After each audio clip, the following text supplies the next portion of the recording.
TalkTainMedradio.com. We give you a reason to come. The world's greatest radio. We give you a reason to stay. Radio, the way it should be heard. You got the power.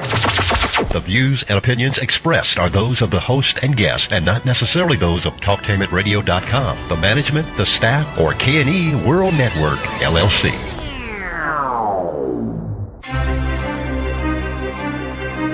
This is The Compensatory Concept with Mr. Neely Fuller, heard exclusively on TalkTainMedradio.com, the world's greatest radio. Radio, the way it should be heard. And now, Mr. Neely Fuller. If you do not understand white supremacy, which is racism, what it is and how it works, everything else that you understand will only confuse you. Only confuse you. Only confuse you. Good morning to whomever and wherever you are. Welcome to TalkTainMedradio.com. We go where you go, the world's greatest radio. You are in touch with The Compensatory Concept, and I am your co-host, Mr. Bobby, and this is radio the way it should be heard. On the phone lines, live from Washington, D.C., and I humbly thank the creator for this gentleman, Mr. Neely Fuller Jr. will be speaking today, answering and addressing your questions and concerns.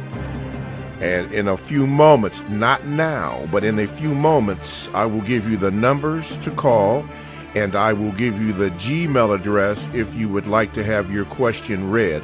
And I'm going to tell you concerning the latter that it will not be read today. My staff has been telling me that we are just full with questions, so it is not your question. If you send it in today, it will not be read. However, it will go into the question rotation, and according to the order that they come in, then it will be read then, and Mr. Fuller will be happy to address that. So in the past, when we were getting started with this new 2-hour program, which is from 9 a.m. until 11 a.m. on Wednesdays, we could get your questions in sometimes in that hour or maybe the next show, but now we're just log jammed with questions. So we will get to them as soon as they come. So don't be discouraged. Don't be disappointed. This is just the way that it is because of you. Your popularity are making this show arguably the number one show in internet radio. It is just worldwide. It is really growing exponentially, and I'm just even amazed at that. Mr. Neely Fuller on the line is the author, and in my opinion, nobody asked it, but I'm going to give it anyway. In my opinion, he is very prophetic in this. He is the author of the United, and by the way, be sure that you pay attention to the words that are going to be said on today's show and from now on, including what I'm getting ready to read. He is the author of the United Independent Compensatory Code System Concept, a compensatory counter-racist code guide, 2016 by Neely Fuller Jr. I have in my hand, my right hand, the revised, expanded edition. Now really pay attention to this because I'm not going to run over this, but this is a textbook. What is a textbook? This is a textbook, workbook. What is a workbook? And why is it for? For thought, speech, and or action for victims of racism, which is white supremacy. This is what Mr. Neely Fuller has put together. I feel that it is prophetic. In fact, I know it is prophetic because it closely aligns itself, in my opinion, to a lot of the things that the Creator has put into motion, the Creator of the universe. You can only make that assessment if you get your copy of this book. And I'm not here to gain money for myself. I'm just telling you how profound this book really is. It really is. It's just prophetic. This new, or rather this revised, expanded edition, it couldn't be any more simpler how it is broken down. Every single question that you can have, in my opinion, is answered, and even before you even ask the questions. Not only does Mr. Neely Fuller address it and answer the question, but he also gives an explanation of that so that you will have clear-cut examples and something to fall back on. It reminds me of the Bible, and I'm not talking about necessarily the King James version that they give us. I'm talking about the King James, or the version that had all of the chapters in it, or books, the 22 or 14 lost books of the original Bible that the Roman Catholic Church, for their reasons, took out, and we're left with the 66 books. But I'm talking about the Ethiopian that Yahweh gave the Ethiopians, gave this Bible to, and all that is in there. It's different from the regular Bible that we've been taught. But anyway, Neely Fuller has put together this book, and I'm imploring you to get this book. You need to get this book. Why? Because it will help you ask the questions that Neely Fuller addresses to you, for your concerns. He actually answers and any question that you could have. Even as you write in, the answer is already given. He has given it. I'm reading it right now again, and I'm just astounded that Yahweh, God, would give this man this wisdom to impart this to us. And you have an opportunity to get this book. And you can get this book by going to, how can they get it, Mr. Fuller? Go to producejustice.com. That's producejustice.com. Like in the word production, it's producejustice.com, because that's ultimately what the book is aimed to do. That's why I wrote it. That's the ultimate aim. After all is said and done, we got to have a thing called justice. So it's all about the production of justice, and hopefully the book helps to do that, helps to result in justice actually being established. Yes, producejustice.com. And also there is a word guide there, Mr. Fuller? Yes. Also, there's an extension to the basic book, an addition to it, and that is called the Compensatory Counter Races Word Guide, because you would have to, one way of producing justice is through the use of words. You have thought, then you have speech, then you have action, but you use words in the speech. When you speak, you're using words. And so these words should be designed to help you to get to produce, to come after the thoughts that you have had.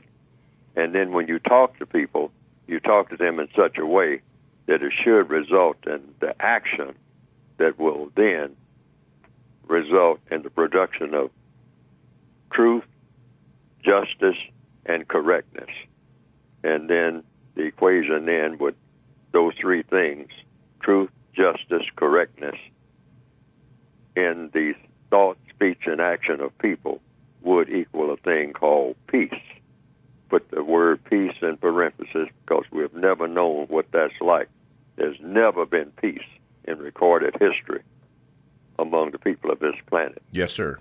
And this is what you ultimately want. So we don't even have an idea of what a peaceful situation would be like. That's why I put it in parentheses, the word peace. Okay. All righty. Before we go, we want to pick up a little bit of what happened last week concerning a question that was put forth to Mr. Fuller, and I guess it was Mr. Fuller was unsure what queer means in the LGBTQ forum. Our legal team looked that up, and it was sent to me that they also sent this to Mr. Fuller. Now this, and we're going to give you the source. This source is from the, it's called Gene Q Queer, Gender Equity Resource Center at Berkeley, California. I think that might be the University of California, but anyway, it's Berkeley. .edu. Anyway, the question was, what does queer mean? This is for clarification.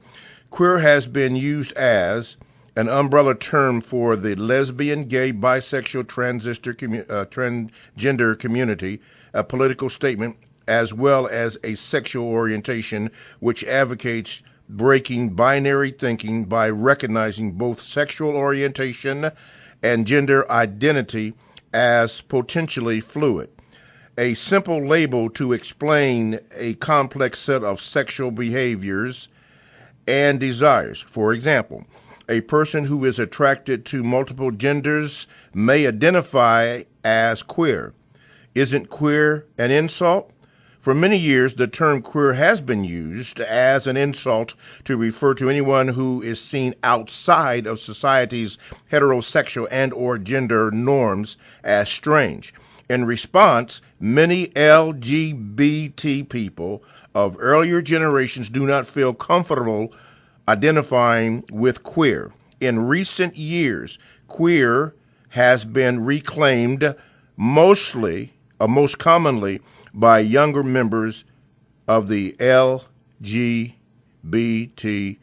community. And I was in contact with the lawyer about that, and that was the definition or explanation that was given to me.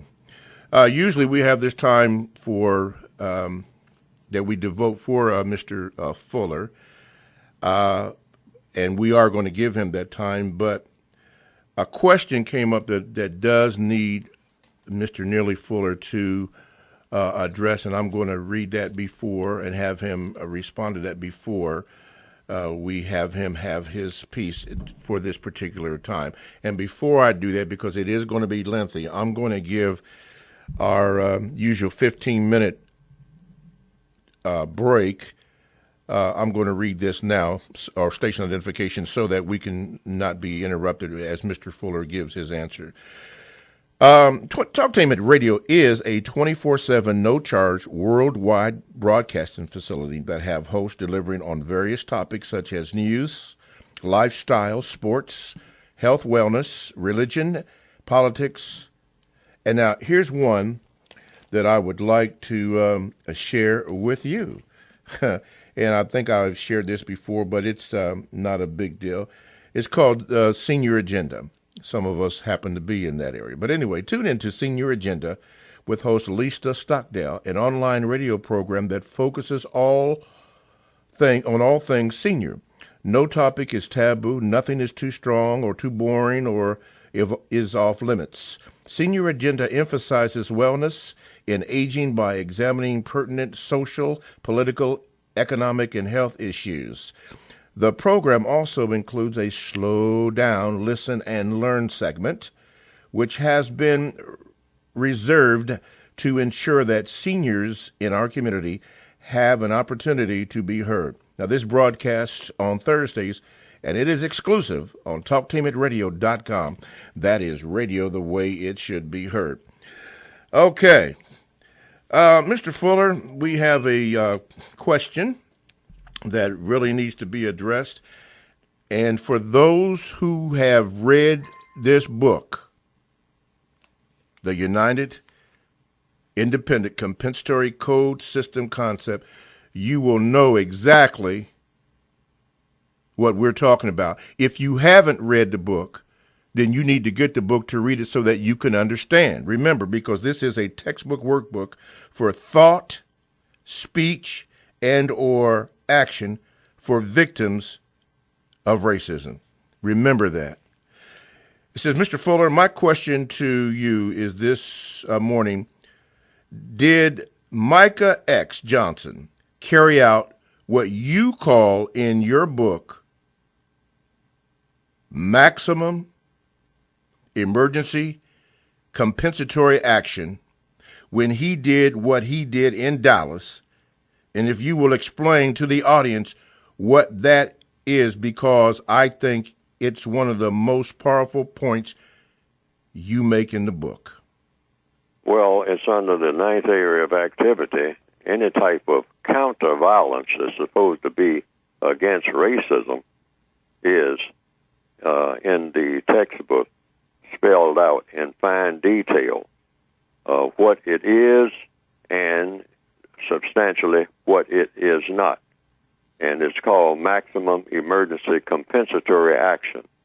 It's an act of actually acute desperation on the part of an individual person who can't get any type of help from anyone. The person is completely denuded, you might say, completely everything taken away from the person in the person's own mind. This is an individual act because everything in the compensatory code is directed to the individual person, because so-called groups all over the world trying to go up against an organization, a monolithic organization like the system of white supremacy, have failed. That's why you still have the system of white supremacy in place. It's the strongest system, political and religious system, ever conceived in the minds of people and put into actual action. There's no religion, no political system stronger than that. So therefore, people have been trying to organize against it, which can't be done. You can only go to a certain level if you try to organize against the system of racism within the system of racism, because the racists control everything that non-white people on the planet do. That's right. So when they allow non-white people to assemble and come out with a so-called organization, that so-called organization really isn't an organization. It's just of people who assemble on a regular basis or semi-regular basis and have shared views, and they express their views, and they call it an organization. But that's just like having a bunch of prisoners, which is what it really is, having a whole bunch of people assemble in the prison yard and talk about their grievances. But because they assemble there, they forget, within the context of fighting racism, the world is a prison. So therefore, if you assemble anywhere and then put a name on your so-called organization or on your movement, then you think probably in your own mind you are now organized against racism simply because you have had meetings on a regular basis and you had a lot of people show up at the meetings who all share the same views. And this is called an organization against racism.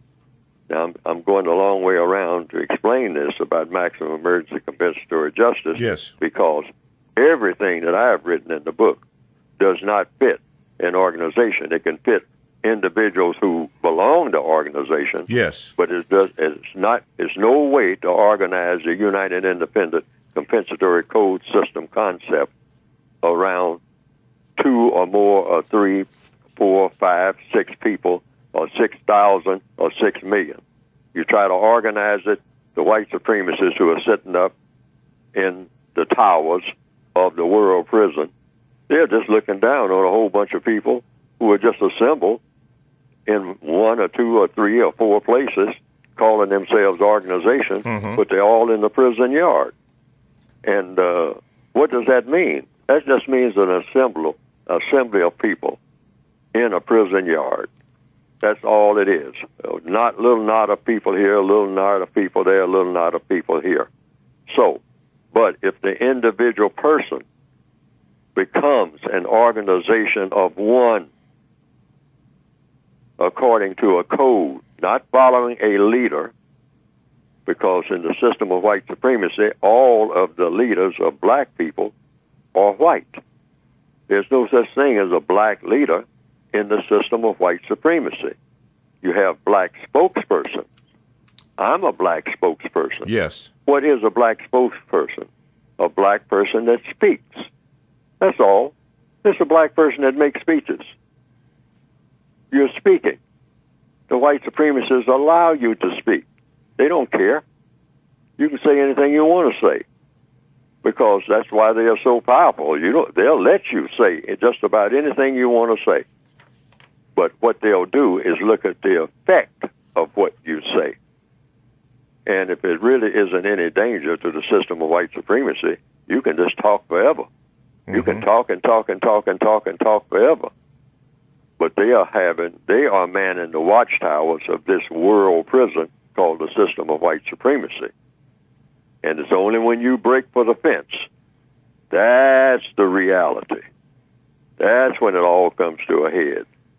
But as long as you're just assembling and coming up with slogans and talking about this, that, and the other, right, that doesn't mean a thing to the white supremacists. Yeah, having meetings and so forth.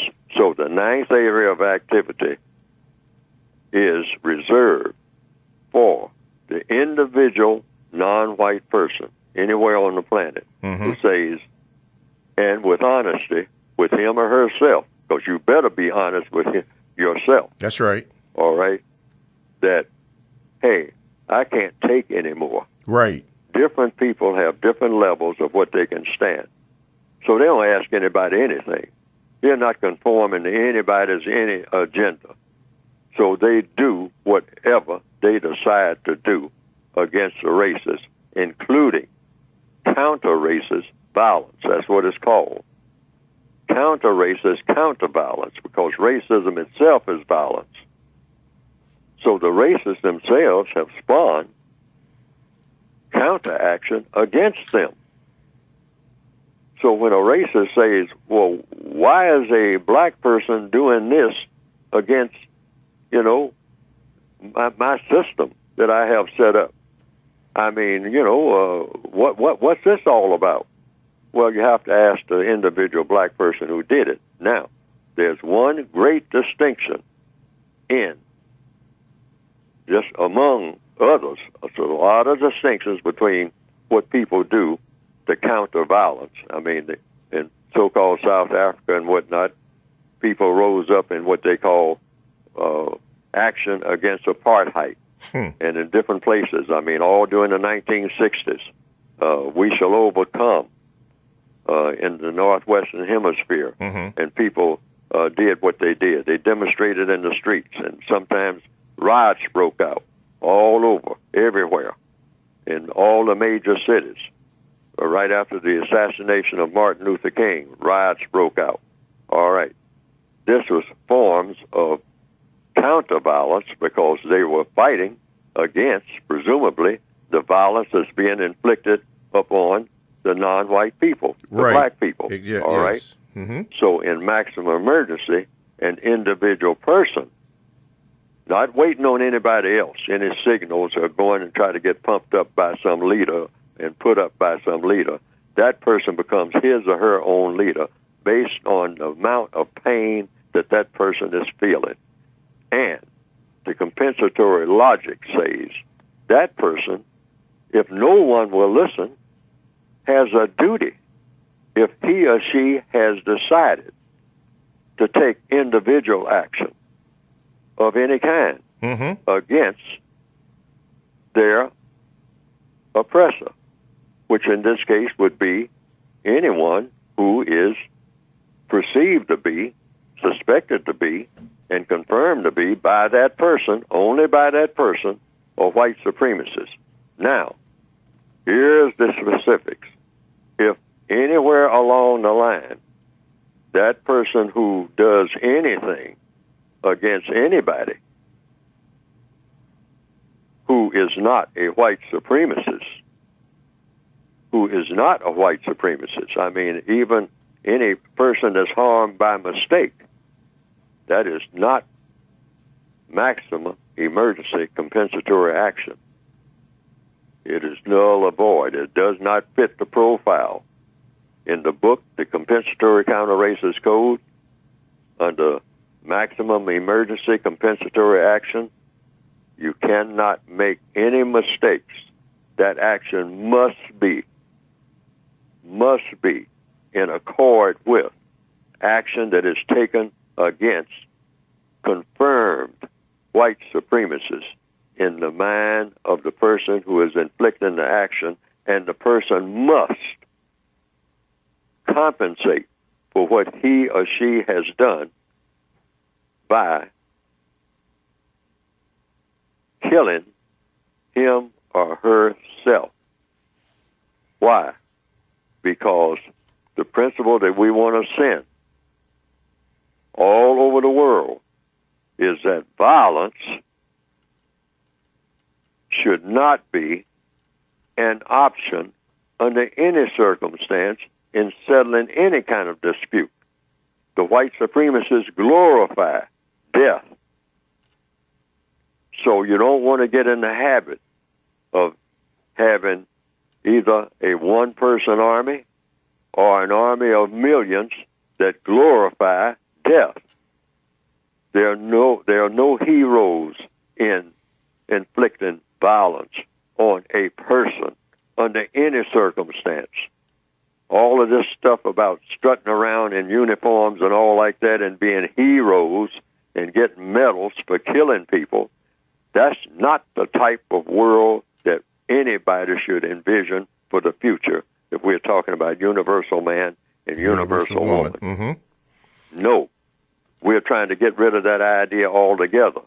So even under the greatest of pain, even for a slave rising up against a slave master, that slave should say, well, I am taking people out of this universe who were put here by a creator.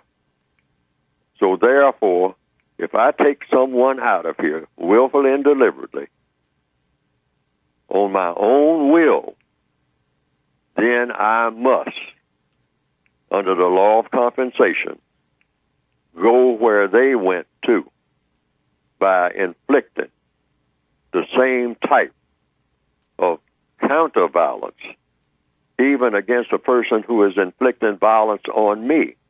I will inflict counter-violence against them and myself because I'm trying to set the criteria that I am supposed to join the people that I sent away from here, since I didn't have anything to do with bringing them here.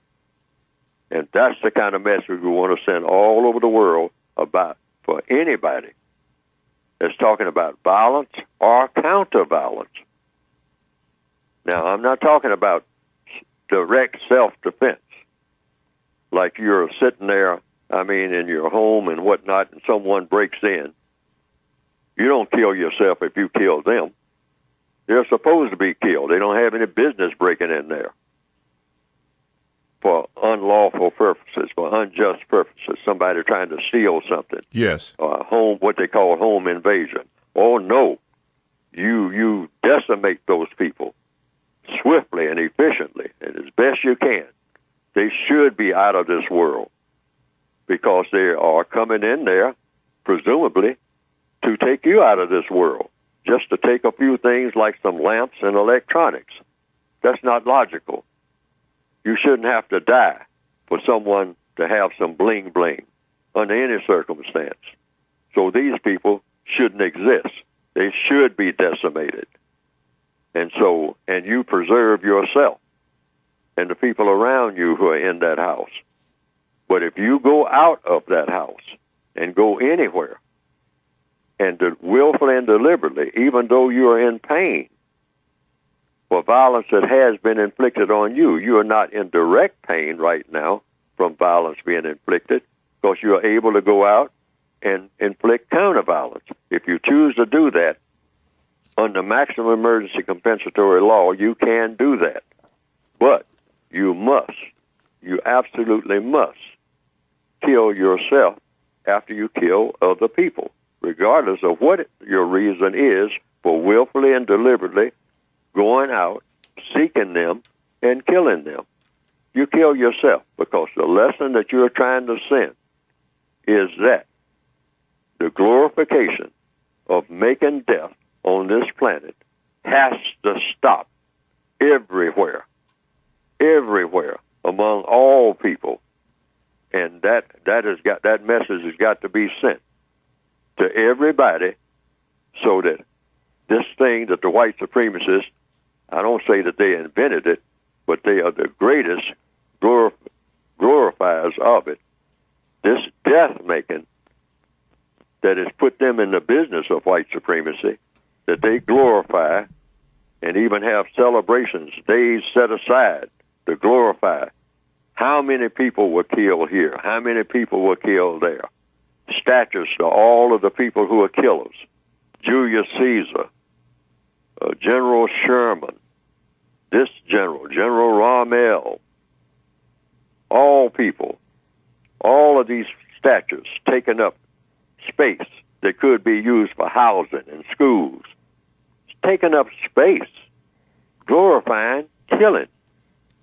Well, the message has got to be sent by the people who have been the victims of every type of violence you can name, and that's the non-white people of this planet under the system of white supremacy, particularly the people who have the darkest skins, called the black people. No, our message should be no more of this gang warfare and all the rest of this stuff that's been glorified under the system of racism. Enough of it. Enough of it. This should be a peaceful planet everywhere, on the high seas, under the sea, in the air, everywhere. All righty. Got to hold it right there. Talktainment Radio. We go where you go, and check us out on WCRS FM 98.3 Wednesday and Sunday evenings. Blogs and podcasts are available. Download the TalkTainmentRadio.com app to your cell or tablet.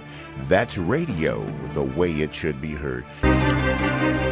Alrighty, TalkTainmentRadio.com. We go where you go, and you can download the TalkTainmentRadio.com to your cell or tablet. That's radio the way it should be heard.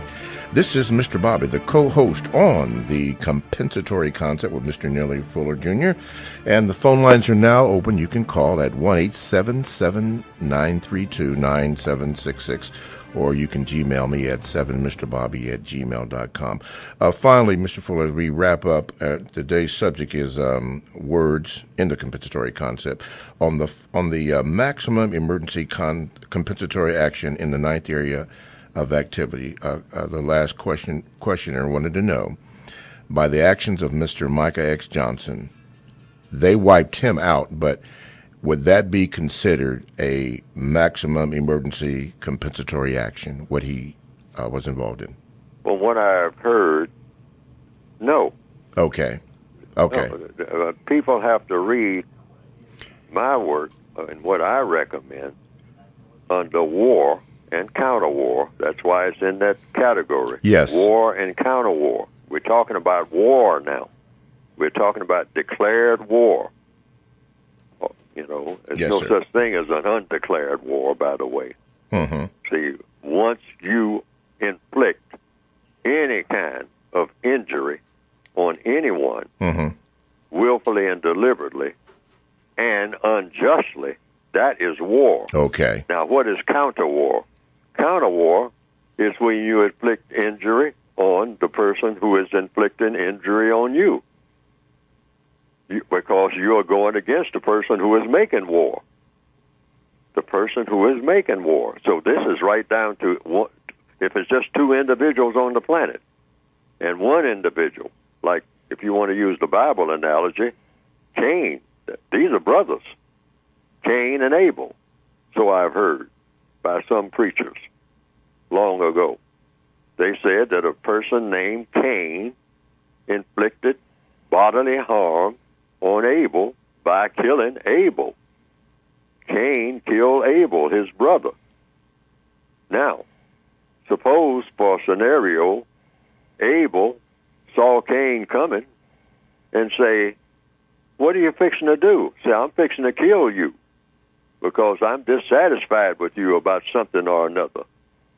And Abel would say, yeah, but you know, I don't want to be killed, and I don't want anybody to be killed. Can't we talk this over? I'm just running through a scenario now that could have happened. And then Abel says, well, don't do this. Don't do this to me. And Cain says, hey, I'm going to do it. I'm going to do it. I'm about killing, and I'm going to kill you, even though you are my brother. We're sharing this earth together. Okay. But I'm going. And so Abel says, no, don't do that. Don't do that. And so Abel manages to get away. All right? But Cain is still saying, I'm still planning on catching you. I'm coming to get you. And every time I see you, I'm going to inflict injury on you. I'm going to do you harm. I'm going to continue to do you harm. I'm not going to ever stop doing you harm. I don't believe in not doing you harm. That's what I'm here for. I get enjoyment out of this. And so then Abel says, well, since you're looking at it that way and I can't get away from you, I don't have any way of stopping you. So before you get me, I'm coming after you. And you know not the day nor hour that I'm coming after you. And so I'm trying to give a scenario here of how maximum emergency works. Okay, so yeah, So Abel comes after Cain, and he kills Cain.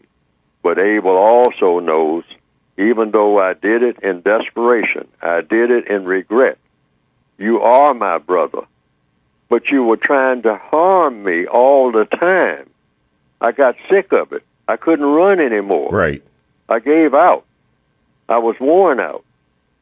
And even though our parents, told us to try to get along and all like that, and I tried to get along, but I couldn't get away from you. I couldn't get away from you. Okay. And so I came looking for you, and I killed you. And this is Abel now, killing Cain. I'm just laying out something that I just thought of off the top of my head. Exactly. Okay. And now, since I've done it, in order to atone for this, I can't stand and say I'm sorry. I got to go where you went. You got to kill yourself. I got to kill myself. All righty. I got it. All right, even Stephen. All right. Because we're sending a message to whomever might come behind us. Killing isn't fun. Isn't fun. Because the white supremacists have made killing fun. And that's why we have black people out here slaughtering each other. Yes, exactly. For fun. That's good. What it's about. Let's go to the phone lines. Caller number 1, you are on with Mr. Neely Fuller Jr.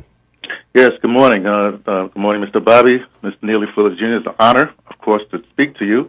My name is Anthony, and I'm only here for a bit. I have to leave back to where I live, which is in South Africa, even though I was born in the States. Of course, I have to ask you, I know you're going to give me the same answer. I have to ask you, what's the timeline of getting this book internationally through through the South Africa? Because I have your book that I got from somebody, and I actually bound it up at in South Africa. So I have it. I read sections to my wife, and it's very interesting just to read it in sections, just to go over one point at a time. And I deal with some young people out of a township. So what was your question? Well, my question really is, I understand everything, and the thing is, if I reduce everything just to your definition of justice, it seems to encompass everything. Just like if you reduce the Ten Commandments just to the first two, it encompasses everything. Now, is there any other, not shortcuts, but any other way you can just how you abbreviate this so people can understand? I know you have to do the work and all that stuff. But is there any? Is the justice thing the only thing that would be not the shortcut? But okay. Anyway. Okay, Mr. Fuller. Is there any way to abbreviate what? No, not abbreviate. I'm saying that if I was just to take your definition of justice and apply it, and then tell people, okay, you read the book, because right now I'm in a space where we don't have the book. We can't get the book in Africa at this particular point. I'm just asking, if you just take the definition and just say, look, deal with this, with that sort of illuminate everything for everybody, for people. Oh, definitions, counter-racist definitions are designed to do just that. Words are tools. Okay. And you just pick words just like you pick tools if you're getting ready to do a job, an auto repair job. You pick the correct tools to do the job. And so words are nothing but tools. You can invent words in your own language, in Swahili or whatever. I mean, whatever language is spoken.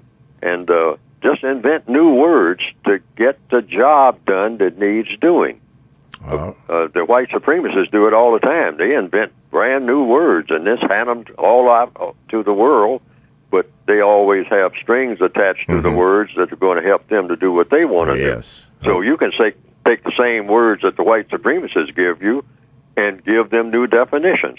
I gave a definition, compensatory definition for the word justice. I don't think you'll find that definition in any standard dictionary, but I didn't like the definitions that I saw. So I took the word justice, which is nothing but just a assemblage of letters. That's all a word is.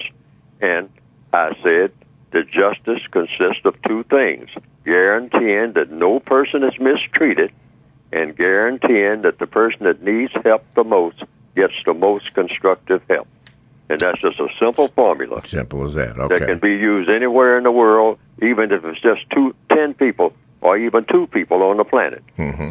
One person guarantees to the other, and they guarantee to each other, that no one is going to be mistreated, and they're going to help each other in the most constructive manner. That's all it is. That's all justice ever was, if it's ever going to make sense at all. Okay. TalkTimeAtRadio.com. We go where you go, and you can download the TalkTimeAtRadio.com app to your cell or to your tablet. That's radio the way it should be heard. This is Mr. Bobby, the co-host on the Compensatory Concept with Mr. Neely Fuller Jr. You can call in at 1-877-932-9766, or you can Gmail me at mrbobby@gmail.com.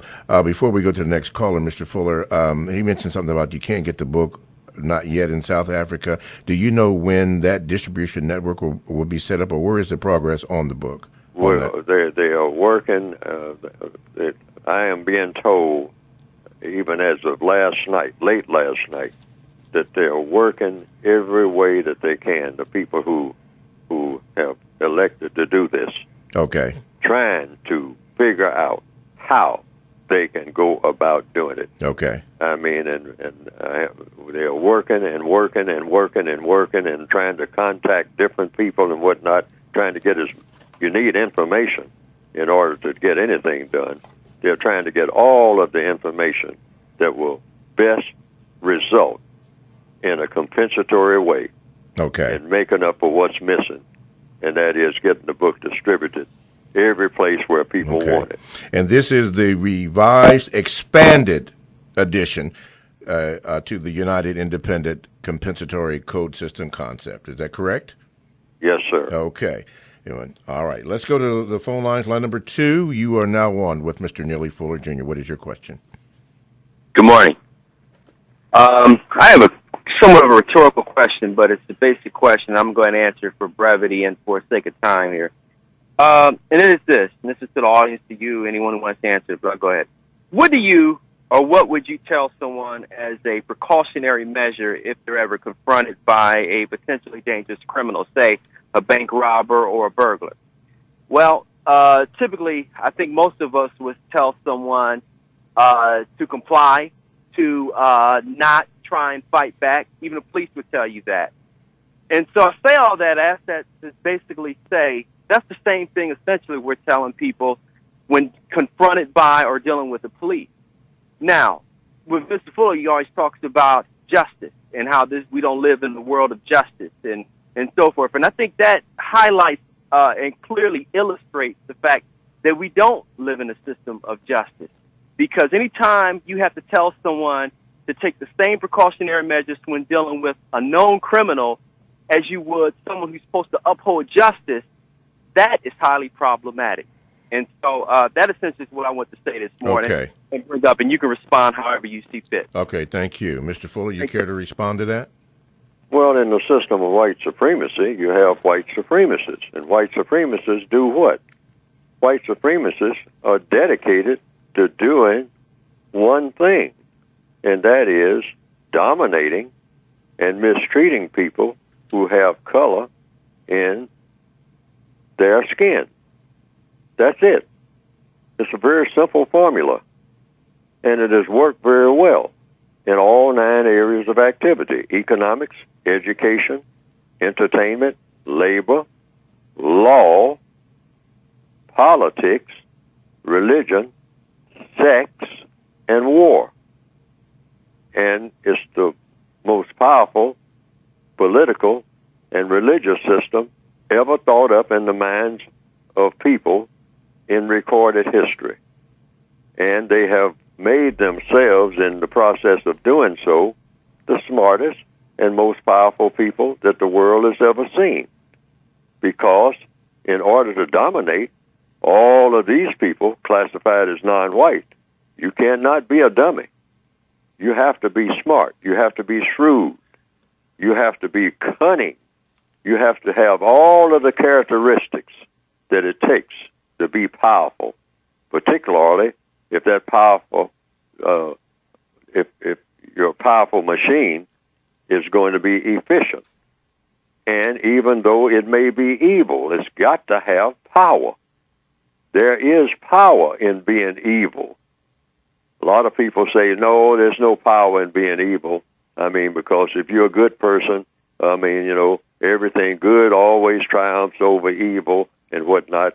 Well, you have to be a good person scientifically, because if the evil is being done in a scientific manner, then your so-called goodness is going to shrivel because you are not taking advantage of the scientific things that the evil person is taking advantage of, because these things are put here to be used either for good or for evil. Yes. You have both entities. Okay. And so you want the very, very best, ultimately. Mm-hmm. That's what compensation means. That's what compensation means. Okay. Let's see here. Before I go to the phone lines, I have a question from our Gmail. Mr. Good Speed, actually, the answer is in the compensatory code book, but anyway, I'm going to have Mr. Fuller address your question. He says, the Moors of America say that the problem non-whites have is that they are classified legally incorrectly. They seem to say that black, Negro, colored are legal terms. That is why they're being mistreated. But if non-whites were to change their legal status to being a descendants of the Moabites and the Moors that were allowed to pass through ancient Kemet, which is Egypt, to the north, to northwest Africa, to the north, central, and South America, that is the way to solve the treatment. Has Neely Fuller considered their solution, and what did he discover? Mr. Fuller, go ahead, tear it up. At one time, black people were called basically colored people, and for a long time, when I was coming up, we were called Negroes. In fact, a lot of black people didn't want to be called black. They say, I'm not black, I'm a Negro. I mean, particularly black people that consider themselves sophisticated. You know, they didn't like the word black. It was people like Marcus Garvey and Elijah Muhammad, really, who said, white people call themselves white. What's wrong with you? You can't call yourself black. I mean, you know, what's wrong with black? Most of the universe is black. I mean, you know, what's wrong with black? So, therefore, what am I talking about? I'm talking about the use of words. Now, we can call ourselves Moors. We can call ourselves anything. But it's not what we call ourselves. It's what the white supremacists say their mission is. Mm-hmm. And I don't think the white supremacists will say, oh, you're not black people. You're not colored people. You're not Negroes.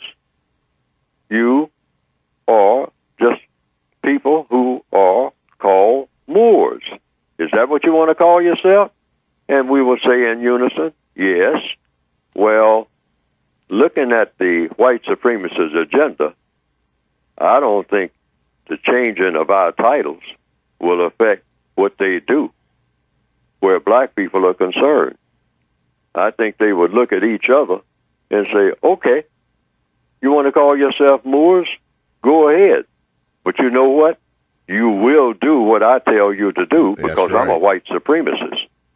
Now, for those who want to try that, since it hasn't been tried across the board, I don't think most of the black people on the planet are called Moors and descendants of ancient Kemet, because now we got to look at what happened to the original Moors of ancient Kemet. From the latest reports I've gotten, white supremacy means white supremacy. it means that the white supremacists, I believe, are not what you might call ignorant, that there were some people called Moors, but there were people called Moors, there were people called Zulus, there were people called all kinds of things who had color in their skin. And the white supremacists, according to all the histories that I've ever heard, didn't bypass them on account of what label they took. The white supremacists stomped on every last one of them, including going all through what we call our ancient civilization, quote unquote, of Timbuktu. Look at it now. And the white supremacists, they know where Timbuktu is. I mean, it's not like that's a mysterious place that they can't approach. I mean, I'm talking about reality. Yes, sir. I'm not talking about pageantry. Yes, sir. I'm talking about white supremacy, the most awesome force this world has ever seen. But at the same time, under compensatory logic, anybody who wants to call themselves Moors and think that that's a protective cloak against the awesome power of white supremacy, go ahead and do so. And we will see what the result will be. All righty. We'll see what the result. We will see if that will be a shield against what the white supremacists do. Okay. Let's go to the phone line. Line number 3. All right. You are now on with Mr. Fuller. What is your question? Greetings. This is Brother Warren from New Orleans. And I just want to use my VGQ status, Victims Guarantee Qualification. I think that in light of all what has gone on in the past week or so, I think that it is very, very shameful to say that at the front, from the president, the U.S. attorney, the Homeland Security Director, the mayor of Baton Rouge, the police chief of Dallas, that at the end of the day, when they stand in front of the camera, they must articulate a defense of the status quo. The mayor of Baton Rouge has not been seen in public since last Tuesday or Wednesday when he gave a press conference. He has refused to meet with the family of the victim of Alton Sterling and continues to give, he's staying in his house. I mean, this is the worst. This is worse than the 60s. Yes. I mean, this is completely pitiful. And so, therefore, I recommend as a victim of white supremacy that black people, there's no need to have black people in any of these positions because it has perfected the system of white supremacy. And I'm sure they're nutting each other on the shoulder and saying, we some bad son of a gun. Look at them. Mm-hmm. What is your question for Mr. Fuller? That was just a statement. Oh, just a statement. Okay. Using my VGQ status. Okay. All righty. Thank you, my brother. Okay, thank you. Mr. Fuller, for those that have not read the book, and I'm convinced that many probably went over that book, the brother used the term VGQ. Quickly, before we go out this hour, what does VGQ stand for? VGQ stands for Victims Guarantee Qualification, which means that a victim of white supremacy can say anything that he or she wants to say about race, racism, or counter-racism, and no other victim should say, you shouldn't say that. Okay. You can say anything you want to say. Okay. Because you're a victim. You earn that. All right. Thank you, my brother from New Orleans. Okay, welcome again to TalkTameRadio.com. We go where you go, the world's greatest radio. You are in touch with the compensatory concept. I'm your co-host, Mr. Bobby, and this is radio the way it should be heard. Phone lines are now open, so you may call at 1-877-932-9766, or you can Gmail me at 7mrbobby@gmail.com. We've been talking about words in the compensatory concept, and Mr. Neely Fuller has explained just so many of the terms that are being used. Just the last hour, he mentioned VGQ status. Now, if you don't know what that is, then this is what you do. Why don't you get the book? The United Independent Compensatory Code System Concept, a compensatory counter-racist code guide, the revised expanded edition.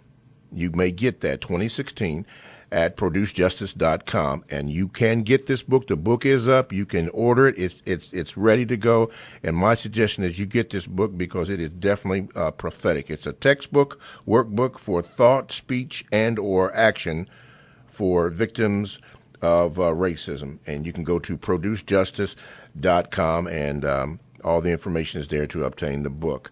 Okay, let's go to the phone lines. Line number 1, you are now on with Mr. Neely Fuller Jr. What is your question? May I be heard? Yes. Good morning. Thanks for taking my call. My question for Mr. Fuller is this. I've been making an observation just based upon the things that I've been viewing on the television screen and also in the news that non-white people are making a lot of noise and complaining about the system of white supremacy. However, I haven't seen a lot of results, and I would like to be corrected if for people that are doing things that are constructive. I would just like for Mr. Fuller to try to explain concisely at this time what we could possibly be doing that would be more constructive in a manner, as opposed to all the protesting and complaining and things of that nature. And I appreciate your Okay, thank you. Mr. Fuller? Well, I can't say anything against the people who are demonstrating and whatnot, because that comes under VGQ, Victims Guaranteed Qualification. If that's what they want to do, they should do it. I mean, anything Victims Guaranteed Qualification means in a world dominated by the system of white supremacy. You are a if you perceive yourself as a person of color as being a victim of white supremacy, and you look upon it as something that should not be, then as a victim of it, you have a victim's guaranteed qualification. That's a term I made up. Yes, sir. For speaking or acting, particularly speaking. I emphasize speaking. You know, you're not qualified to act as any kind of a way, but speaking against or about race, racism, and or counter-racism any way that you choose to do. And Neely Fuller is not qualified to speak against the manner in which you choose to do it.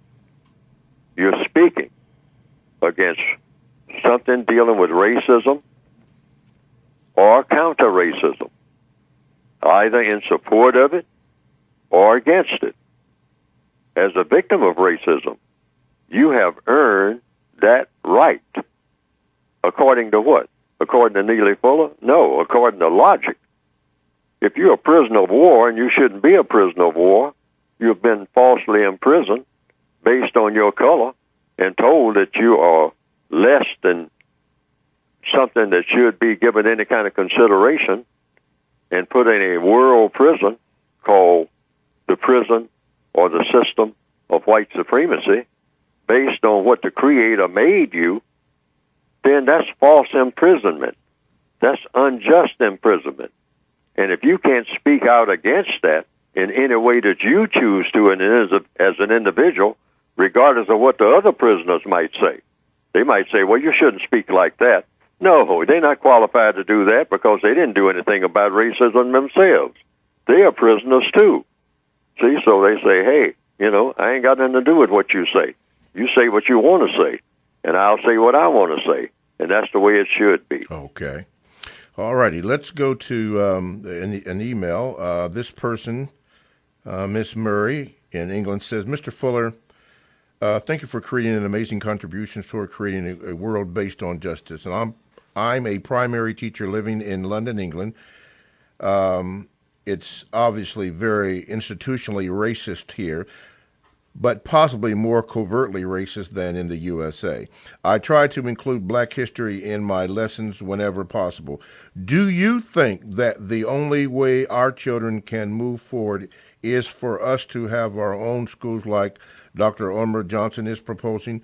Or also, do you think it's acceptable for a black person to be with another non-black and non-white so-called ethnic minority, example biracial, Hispanic or Asian, under the system of white supremacy? Well, the first question is, should we have our own schools? Yes, like Dr. Umar Johnson is proposing. Well, he said what he said, and I have to do that under VGQ. He said what he said. Yes. Now, what I say in the code book is that the whole world should be considered a school for every victim of white supremacy. We don't have walls, or rather we shouldn't have. We've been walled off. We were herded together in boats and whatnot called slave ships, and then we are put in little boxes called jail cells. I mean, so black people should always think outside of the box, meaning we're in the universe. We should aim to be universal people. That the universe is our university. Yes. So what do we mean when we say our own schools? We mean the entire universe is our school, which means under the United Independent factor of counter-racism, the science of counter-racism, we in our mind should be able to go anywhere, and even in our bodies, and among any people. So, therefore, within that frame of reference, our own school, if you want to use the word OWN, own, a school that we own, is the universe itself. Yes. And our minds should be universal, meaning we learn everywhere we go. We go, yes. I mean, just walking down the street, you look around and start paying attention to things that you never paid attention to before. Mm-hmm. That's the process of learning. Yes, sir. If you're on the high seas, you look at the ocean, you look at the waves, you study how they move and all like that. That's the process of learning. Yes, sir. If you happen to get off the boat and walk across land, and now you're in the desert, you look down, what's under your feet, all right? And you say, what is this? This is not mud. It's called sand. So you pick up the sand and you study it, because the white supremacists do that. They take one grain of sand and take it into a laboratory and sit there and stare at it. And somebody comes by the door and says, hey, Brian, what's that you're doing? Said, I'm studying. Studying what? I'm studying this grain of sand. You're studying the grain of sand? What are you studying the grain of sand for? I'm studying the grain of sand because it's in the universe with me. And I'm in the universe with it. Yes, sir. And so I'm going to find out the relationship between me and this grain of sand that we share this planet with. That's the answer. That is the answer. Yes, While sir. you're passing by the door, not paying attention to anything except me, and asking that question, when you should be doing the same thing. Mm-hmm. Mm-hmm. Because this is the key to power. Yes, sir. You study everything around you. And if you happen to be around white people, you study them. Study them. All right? All right. And if you happen to be around black people, you study them. With what ultimate purpose? To come to the most constructive conclusions about how to think, speak, and act. That's right. When you are in the vicinity of anything, including people, animals, insects, creatures, grass, sand, the oceans. All righty. This is what I mean when I say that you should get the book, because Mr. Fuller has just done what the book does: questions, answers, explanation, and even as I had the book open, he has his own notes in there. This is why you just have to get the book by going to producejustice.com, the United Independent Compensatory Code System Concept, a textbook, workbook for thought, speech, and or action for victims of racism, which is white supremacy. Go to producejustice.com and get that book. You need to get that book. Let's go to the phone lines. Line number 2. Line number 2. You're on with Mr. Neely Fuller Jr. Thank you so much. I had two quick questions. It's got to be real quick, sir. Go ahead. Yes, sir. The incident in Dallas last week, I saw a number of victims of white supremacy saying that they were happy or pleased because they suspect that there might have been race soldiers who were shot and killed during the incident last week, and I wanted Mr. Fuller to share his thoughts on why on why celebrating death is something that is a part of white supremacy culture, that victims of racism should get away from that, and why he encourages, if victims of racism think that counter-violence should be used, no non-white person should be harmed in that process. Thank you. Okay, you're welcome. Mr. Fuller?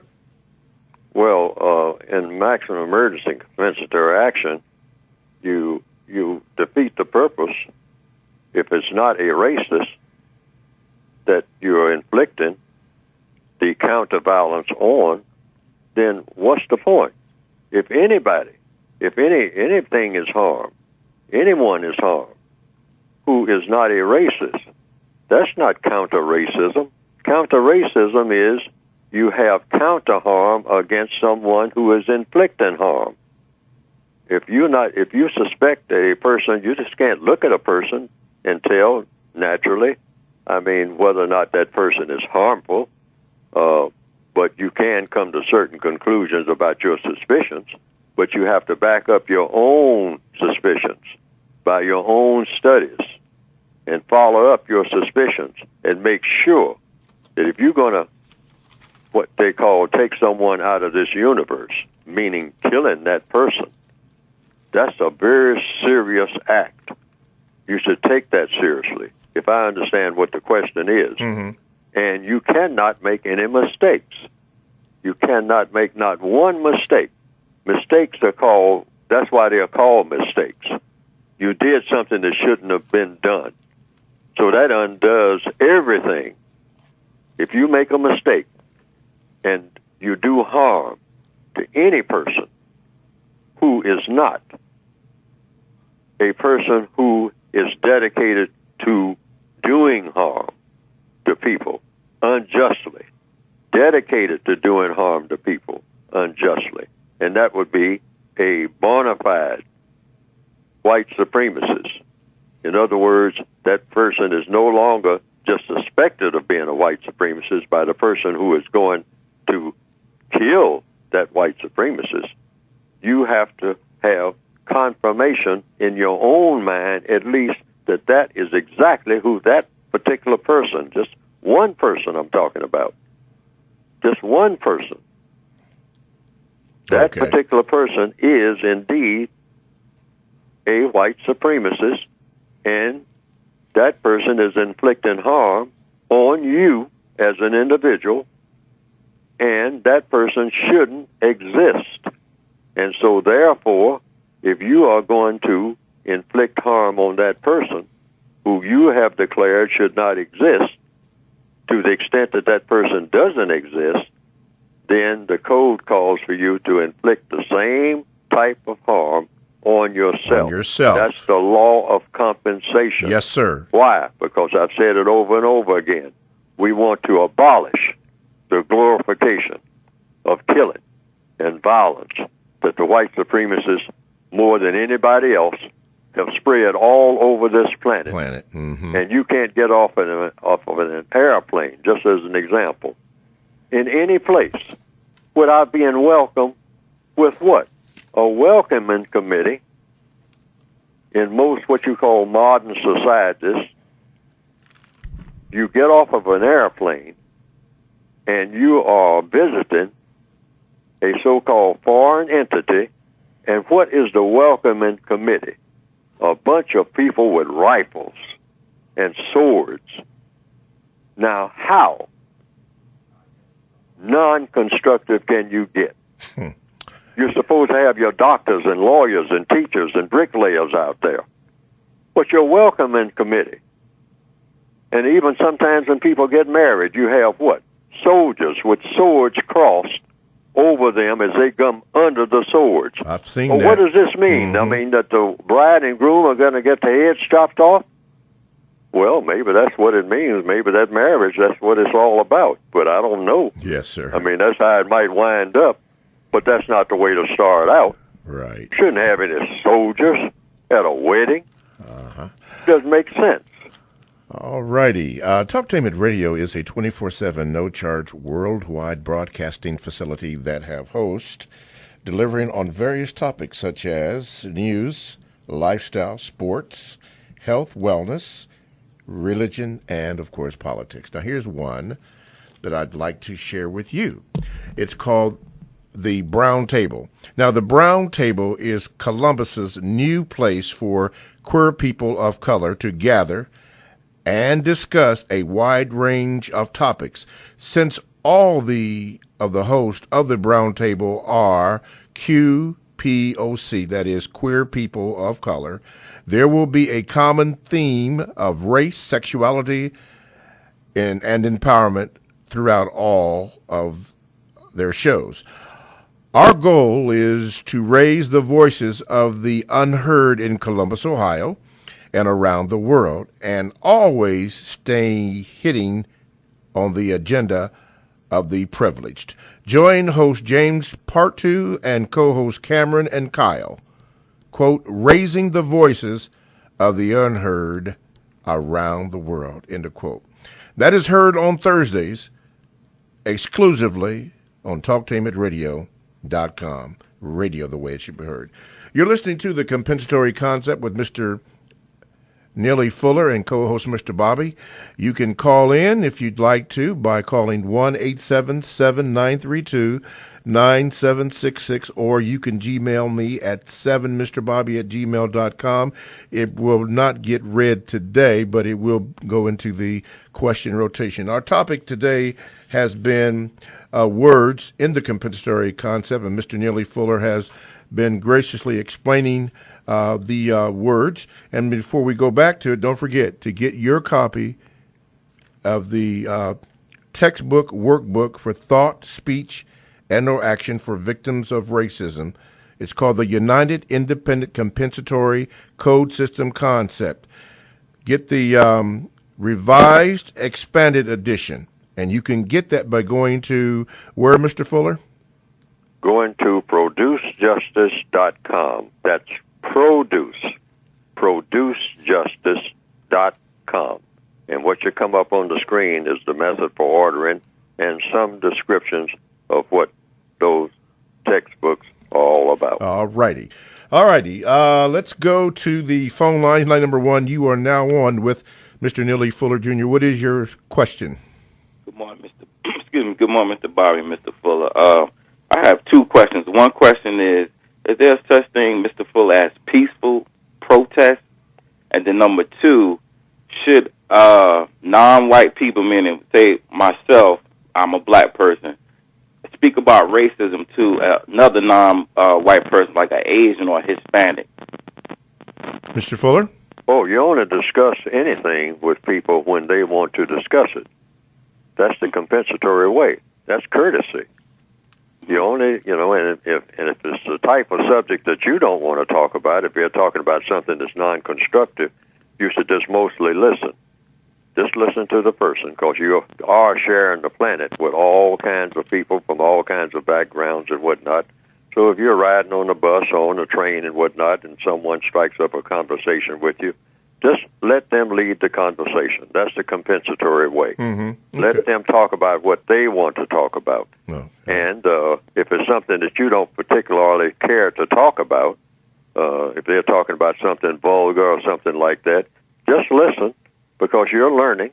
Anytime people are talking, they're talking about what's on their minds. That's why they're talking. And so you're learning about them. You're learning about the world that you're in. So you just listen. Okay. Just spend most of your time listening, and when they notice that you're not saying very much yourself, then, as it says in the textbook, the Revised Expanded Edition, there are two words that you can use that will fit just almost any situation, and that is, you say, that's interesting. Okay. Just simply say, that's interesting. When they get through talking for a half an hour, you say, that's interesting. And you can say it in a different, what you call, tone of voice. Mm-hmm. You can say it like, that's interesting. That's a flat tone. And then an hour later, after they talk about something else and something else and something else, then you say, now that's interesting. Okay. That's interesting. Okay. That's interesting. Okay. What was the first part of your question, sir? The first part was, all these protests, they use the word peaceful. So is there such thing as a peaceful protest? Okay. Mr. Fuller? Well, if that's what they call it, And that's another thing about the use of words. The person who is using the word is the person who should, logically speaking, in a compensatory manner, explain what the word means. If I walk around with a sign saying, I am protesting, and this is a peaceful protest, I should be able to explain why I'm calling it a peaceful protest. Okay. Because I'm the one who's doing it. Okay. Words are nothing but tools. So the person who is using the tool can explain why they're using that tool. Got it. Nobody else should try to explain why this person is doing what they're doing. I mean, unless they can have their opinion, they just express their opinion of it. But the best person to consult, regardless of who that person is the person who is actually using the term. Okay. All righty. Line number 2. You are now on with Mr. Neely Fuller Jr. What is your question, please? All right, Mr. Bobby, Mr. Fuller, how you doing this morning? Go ahead. I got 2 questions. I'm going to ask my first, and then I want to talk about the Dallas thing, and I'll wrap that up. Mr. Fuller, when did you first write this compensatory concept? What year?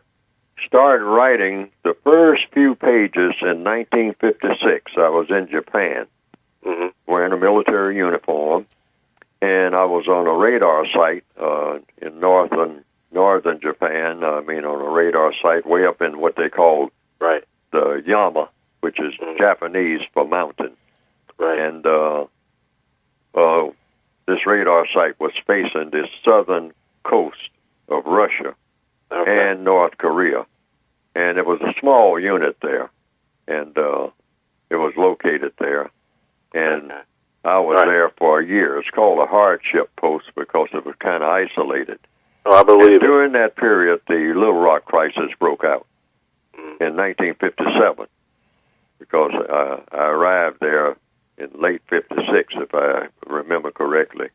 But I was certainly there in 1957 in September when the Little Rock Central High School riots broke out. And we were hearing about that. And I started thinking about race on a global scale. And I was noticing certain things that was happening there in Japan and talking. I talked to a Japanese lady who said something about why do white GI, they call them, government issue, means white soldiers, talk dummy. And the word dummy, if I recall correctly, in Japanese meant talk bad about chocolate soldier. All time talk bad about chocolate soldier. If I recall how that conversation went with the lady. And so I raised the question, what do you mean? And she says, all of the white soldiers are always making jokes about the dark-skinned soldiers, the chocolate soldiers, always saying derogatory things about them, saying they have tails and all this type of thing. And I said, oh, my co-workers, my fellow, comrades in arms, and that's the way they talk about us. Of course, that was nothing strange to me. I'd heard the N-word, right out of the bat. Right while I was in training and all like that. When I was formerly in the Army. But that's when I first started writing. Okay. And now, you made a good point during the Little there. Rock crisis, I started piecing it all together. And being isolated like that, that's another thing. I think that's why a lot of books are written in prison. You have time to think, probably for the first time in your entire existence. Okay. And what was the second part of your second question? Now, look, I read the Bible, and I believe in the judges. Now, I believe last week God raised the judge up in Dallas. If I'm called to be a judge, I'm going to be a judge too. Now, how about you, Mr. Fuller? Do you believe that God gave these folks a reminder that they bleed too, and this man lost his life like Samson did, but I truly believe that was a message and that God raised the judge. I like to hear that on the air because you guys aren't streaming again there. Okay. All right, Mr. Fuller? That God raised who? A judge, Mr. Fuller. You remember the book of Judges? All these President Obama and these leaders and athletes, those people aren't doing anything for black. it's going to take a little bit of bloodshed the way that God says doing it. I believe that God raised a spiritual judge, and that's the role that this young man played last week. I don't care what whites call him, a terrorist, a thug, whatever. They were reminded that they bleed too. Could you please comment on that? Well, my only comment about the Dallas incident is this, and I've done this repeatedly, and of course I've done it when other things have happened. I've done it when scenarios didn't even fit the scenario of the Dallas incident. Yes, but he had more courage than writing a book to bamboozle blacks with, though. This man actually did something in the name of God. Your question. Yeah. Okay, go ahead. I'm not good. I enjoy listening to you, but I'm just, some of us are going to have to show some balls. We can't just sit around and write a book and bamboozle our people with some book that doesn't work. Now, this young man was used as a judge by the God of heaven to remind some folks they bleed too. Could you please comment on that? Oh, well, that's your comment. That's your comment. So under VGQ, people should think about your comment. That's my comment on that. Okay. So your book is actually better than action. The book doesn't work, but you're a good man, and I'd like to listen to you, but you know that book doesn't work. You wrote it in 1954. Did Malcolm, Medgar Evers, or Dr. King, do you think they may have read this book? Well, I don't know, but I would. Well, I mean, if they did, it didn't do them any good, right? Well, let me say this about my book. One of the first people I showed my book to was a co-worker on a job where I was. I mean, when I actually finished the 1984 version of the book. Yes. Because I've been writing different versions of the book since 1957. Okay, but which one works, though? In 1984, he took a look at the book, and overnight, he studied it, and he came back, and he said, "You know what you got here, Fuller?" And I said, "Tell me, what do I have?" He said, "You got absolutely nothing. This book is of no value to me." All right. I got to go to a station break. Okay, Mr. Bobby, thank you very much. Mm-hmm. Talk to him at radio.com. We go where you go. Check us out on Talk to him at radio.com. We go where you go. Download the Talk to him at radio.com app to your cell or to your tablet. That is radio the way it should be heard. This is Mr. Bobby, the co-host of the Compensatory Concept.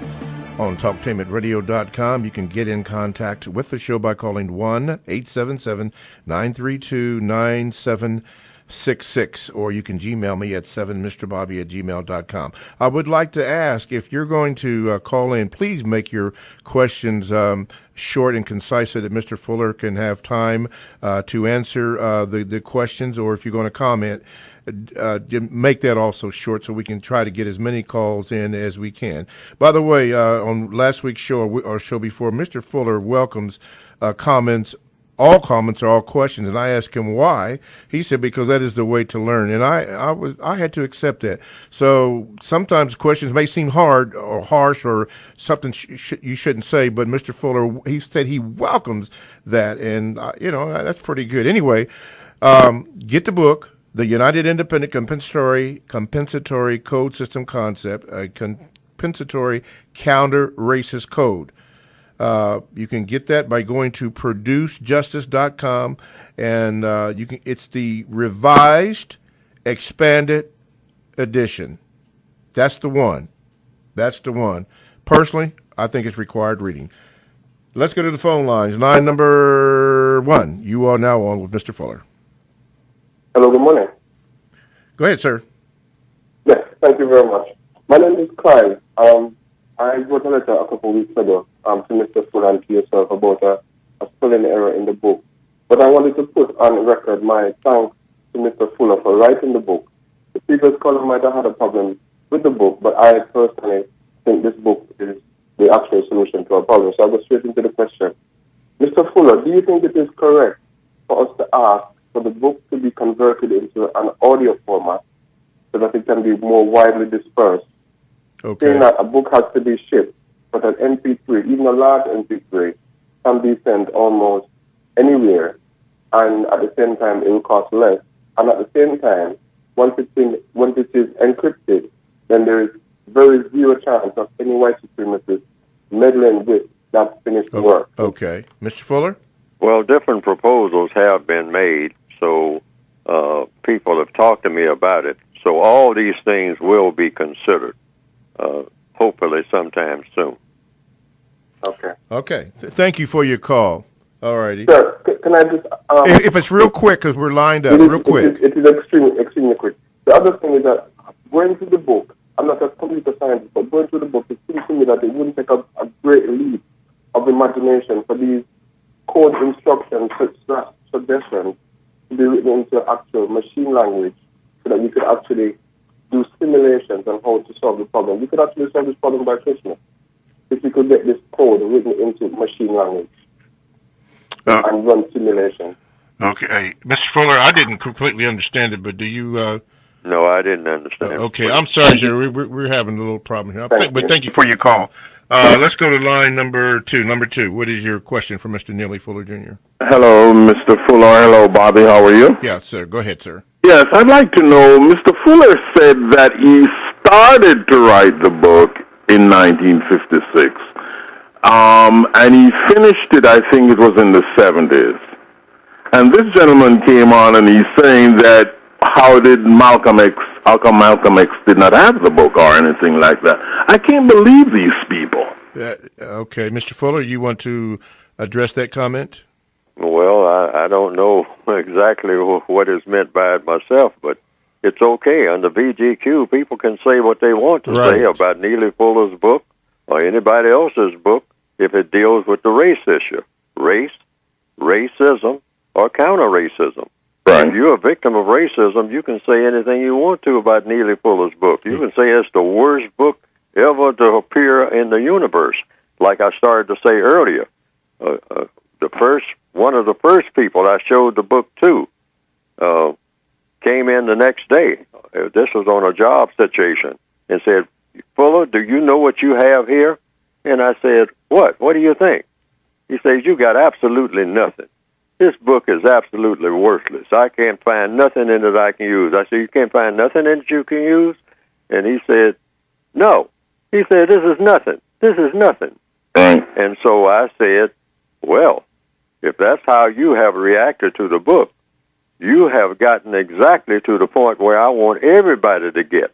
And that is, they don't need this book or any other book ever written about race, racism, or counter-racism, because you have already solved whatever it is that might be a dilemma, and apparently you don't have a dilemma. Okay. So the book has been successful already. Okay. One more thing. Remember, Dr. Cress Wilson had said that when she met Dr. Fuller, I guess it was in the 70s, he said it was gay and lesbian, and it went to LGBTQ. I guess soon they'll be adding bestiality and pedophilia. Oh, okay. Wow. Okay. A B and a P. Yeah, B and a P. Wow. Whew. Okay. Take care. Okay. Thank you very much. Mr. Fuller, a question was asked about your military service, and you mentioned just a few moments ago that you were over in Japan. But what about, have you ever had any live military action? Yes, sir. Sometimes people think that I'm making stuff up. I mean, and like particularly this flat out lying about being in the military, because they say one person called in on a show many years ago and said Fuller says that he was in the Air Force when he started writing this book. And then at another time, I've been listening to him, and he said he was in the Army and he did this and that and other. And which one of those stories are true?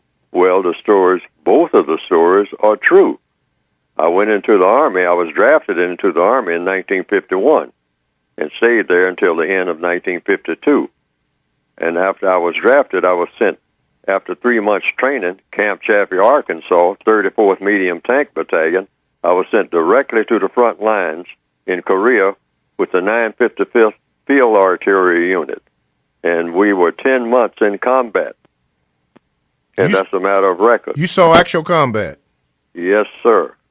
Wow. That's where I was. But I wasn't writing anything then about the code or anything like that. Wasn't even thinking about writing any. That happened later, 4 years later, when because of my quote unquote economic dislocations and whatnot, I joined the Air Force. I didn't want to go back into the Army, and in desperation, I went into the Air Force because I figured I would be somewhere where there would be a non-combat type situation. I see. Which at that time was mostly true, particularly for a black person. They didn't want a black person in the air anyway. Yeah. I mean, so you would always be in some type of supply unit or something like that, or as a cook or something. So I said, that's okay with me because I'm desperate. Okay. All right. See, so I got in a supply unit, and it turned out that people called it, the knucklehead unit or all like that. That's where they put all the people who don't amount to too much. But that's okay with me. I mean, You wasn't being shot at. I wasn't being shot at. That's right. And so, it was just a routine type thing. And that's when I started writing. I had time to think. All right. Let's go to the phone lines. Number 3, you were on. What is your quick question for Mr. Fuller? Hi, good morning. I just want to say that I do appreciate Neely Fuller's experience, him being an older gentleman. I think he has a lot to say about what's currently going on in our generation anyway, because he's probably seen it all. And my question is off topic, but, as far as most of the questions today, but I want to know what Mr. Fuller has to, or does he have an opinion on immunizations for our children as being a type of mass bio warfare against our younger generation? Because a lot of these immunizations are mandatory for children to enter school, and a lot of people are citing the rise in autism with, the increase in immunizations. Right. And I want to know if he thinks how is racism, white supremacy being manifested in these required shots? Okay, immunization. Okay, Mr. Fuller, that's a good question. The truth is, we are in the system of white supremacy, which is a world prison for non-white people. Yes. So therefore, if the wardens say, we're going to inoculate everybody in this prison, line up, prisoners, and receive your inoculations. And the only thing you can do is ask, sir, warden, ma'am, white supremacists, collectively or individually, are we being told that this is mandatory? That's the only thing you can do. And if they say, no, it's not mandatory, it's voluntary, then you have to make a decision as to whether or not you are going to be inoculated. But if they say it's mandatory, it means just that. We are prisoners of war. So they'll just stick needles in us. If they want to kill us, they're going to kill us anyway. They have millions of ways. Well, I won't say millions. I don't know how many ways they have. But they got more ways than you can count of killing black people. Not just shooting them down in the street. They got all kinds of ways. They can put lead in your water. They can put radon under the soil. They can put formaldehyde in your walls when they build the places that they are going to say is, well, this is going to be some very nice places that we're going to build for you black people who don't have nice places to live. Or could they give you shots? Oh, sure. They can give you shots. They can put poison in the air that you can't even detect. Okay. They got every kind of way that you can name of killing you. Okay. So you have, what I'm saying is, you have no way of keeping white supremacists from killing you. All righty. Thank you. They want you dead, you're dead. You're dead. Thank you for your call, ma'am. TalkTameItRadio.com. We go where you go. And you can download the TalkTameItRadio.com app to your cell or to your tablet. That's radio, the way it should be heard. This is Mr. Bobby, the co-host on the compensatory concept with Mr. Neely Fuller Jr. And if you have a question or comment, you can call 1-877-932-9766, or you can Gmail me at mrbobby@gmail.com. And from the Gmail, let's have this. It says, Mr. Fuller, you say that non-whites are children under the system of white supremacy, but in a way, aren't the white supremacists the real children of the world, given that they don't behave like upstanding adults by bullying and mistreating people? And if so, would it help non-whites in any way to come to this possible realization, and how would it help? Thank you. Well, for those it will help to under VGQ to switch the words around, flip the script, and take that position and give them incentive to do something that's constructive and effective against racism and replace it with the system of justice. Then go right ahead. I mean, it's no one can under VGQ just say anything against that. I choose to use terms like they are our parents. They are our illegitimate parents. Why? Because they tell me everything to do, what to do and what not to do, how to dress, what I can say, what I can't say, what I'm allowed to say, what type of religion that I can have and be tolerated, and what goes on in that religion. Okay. And when I will change whatever is in the religion according to whatever they want done. I mean, that's what white supremacy means. Yes, sir. A lot of people have problems with the term white supremacy. I choose to stick with it because I say it comes closest to the truth. Okay. Now, I can play games with myself because that's the way I would look at it, by saying, oh, they don't have any power over me. I mean, I'm a man. Mm-hmm. I'm independent. They can't tell me what to do and all like that. But they do tell me what to do. They do. They do tell me what to do, and I face up to that. And I think by facing up to that, I will learn how to deal with it. Okay. The question from Brother Idamoye, he says, is it constructive for a victim of racism to share a code of conduct to other victims of racism without any prior knowledge of the code, having worked for any victim, including him or herself? The question is what now? Is it constructive for a victim of racism to share a code of conduct to other victims of racism without any prior knowledge of the code, having worked for any victim, including him or herself? Oh, sure, but yes, but only, you can introduce it and all like that, but if the person shows that they're not interested, or they want to, say something to you that, hey, I don't want to go there. I don't want to talk about that, if I understand what the question is. If the person shows any resistance, then what you do is immediately stop that. Stop showing them anything about race. Don't even talk to people about race unless they want to talk about race. Okay? But how do you get people to talk about race when you want them to talk about race and they don't want to talk about race? Right. Because a lot of people say that. Okay. Well, the code says in a compensatory way, go to the next best subject. What is the next best subject if a person doesn't want to talk about race? Okay. Talk about justice. Most people are interested in being treated correctly. Okay. So just talk about being treated correctly. And I'll tell you, once you start talking about being treated correctly, and you're talking to a person who has color in his or her skin, it's going to lead to a racial discussion. Okay. Why? Because the person that you're talking to, who has just told you 2 days ago they didn't want to talk about race, that person will start talking about race.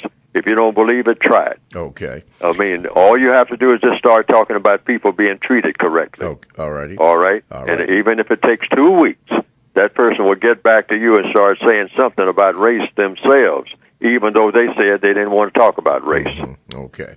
Mr. Miller, I'm going to give your comment to Mr. Fuller when I speak to him off air, but thank you for your kind words. Let's go to line number 1. You are now on with Mr. Fuller. What is your question, please? I have a question and a comment. It's got to be real fast because we're close to time. Sure thing. I want to thank Mr. Fuller for the new revised and expanded edition of the compensatory counter-racist code. Okay. I certainly thank him for taking the time and energy to put this together for us. God bless you for that, Mr. Fuller. And the other thing is, it's pretty frustrating. I've been trying to get through. I've been trying to listen. We got, the 2-hour program now is fantastic, but heck, if you can't listen to it, it kind of, defeats the purpose. I can't get to it on the iPad. I can't get to it online, and keep getting this thing about too many connections. Tried later. So hopefully hopefully that could be straightened out ASAP. Because there's a lot of folks that want to hear what Mr. Fuller got to say. Okay. But if it can't get through, then, you know, and I guess I do got a question. Well, since the white supremacists are in charge, are the usual suspects got a hand in that too, you might think, or what? Mr. Fuller? It would be my premise. I always say anything harmful that comes to non-white people, the white supremacists are the usual suspects. Why? Based on some emotion or something like that? No, based on logic. They're the ones who run everything. Black people don't run anything on this planet in the system of white supremacy. We are allowed to participate in this and that and the other, but these are all assignments that are made by the white supremacists. So if anything happens that shouldn't happen, whether it's electronic problems or communications problems or shootings in Dallas and all like that, the white supremacists are the people who generated the whole thing from start to finish. They are the cause of it. They're always the usual suspects. There's nobody else to suspect. She does bring up a good point, Mr. Fuller, because before we seem to be getting through, and it does seem suspect that now that we have 2 hours, now we're getting all this interference. That was a good point, and good answer, Mr. Fuller. Thank you, ma'am. Really appreciate that. Thank you very much. Okay, let's go to the phone lines. Line number 2. Hope you're getting through. You're on now with Mr. Fuller. Hey, Mr. Bobby, I have a question and a comment. Well, let me start with the comment first. Comment being that I think with the podcast, I know there's some issues with the live stream, but I think if you guys can actually have put all the interviews on a podcast platform like iTunes podcast.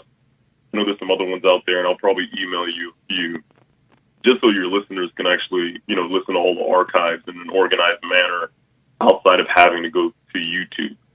Okay. So it makes it a lot easier to share with other people online if you actually have it on a podcast or an online podcast platform. Okay. Okay, as far as the question is concerned, I have 2 quick questions. Does white supremacy hate all non-white people equally, or does it hate certain non-white people groups, as defined by the white supremacists, differently? Although we do know that, of course, that white supremacy may treat people a little bit differently. But, again, the question is, do they hate all non-white people equally? Mr. Fuller? Well, the white supremacists now are so sophisticated, they have been taught to what you might call hate. But it's not hate in the emotional sense.